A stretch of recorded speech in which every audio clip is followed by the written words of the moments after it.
বাঙালির 12 মাসে 13 পার্বণ এবং তার মধ্যে সর্বশ্রেষ্ঠ উৎসব হচ্ছে শারদ উৎসব। ইতিমধ্যে এবছর গোটা রাজ্যবাসী এবং দেশবাসী আড়ম্বরের সহিত পালন করেছেন এই বাঙালির শ্রেষ্ঠ উৎসব শারদ উৎসবকে। 4 দিন খুব আনন্দের সহিত পালন করেছেন।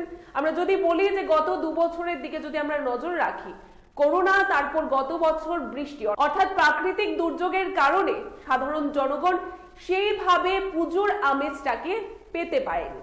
এবং সেখানে যদি আমরা বলি এবছর প্রাকৃতিক দুর্যোগও ছিল না, প্রকৃতিও সঙ্গ দিয়েছে।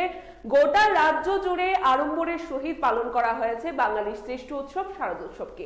এবারে সবাই অধীর আগ্রহে অপেক্ষা করেন কার্নিভেলের জন্য।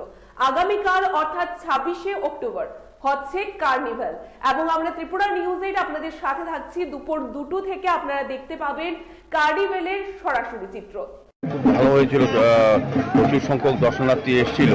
তো এবার আমাদের বিশ্বাস এবং প্রত্যাশা তথ্য সংস্কৃতি দপ্তরের উদ্যোগে, রাজ্য সরকারের উদ্যোগে এবং আমাদের পৌর নিগম সহযোগিতা আমরা কার্নিভাল করতে যাচ্ছি আগামী 26 তারিখ। তো এবারও বেশি সংখ্যক পুজো কমিটি বা পুজো উদ্যোগে কার্নিভাল অংশগ্রহণ করবেন এবং কার্নিভালকে নিয়ে আমাদের সরকার বিভিন্ন সময়ে বিভিন্ন ক্লাব পুজো উদ্যোগের সঙ্গে কথা বলেছেন। প্রশাসনিক দফায় দফায় আমাদের মিটিং হয়েছে। সার্বিকভাবে সমস্ত প্রস্তুতি চূড়ান্ত, শুধু সময়ের অপেক্ষা।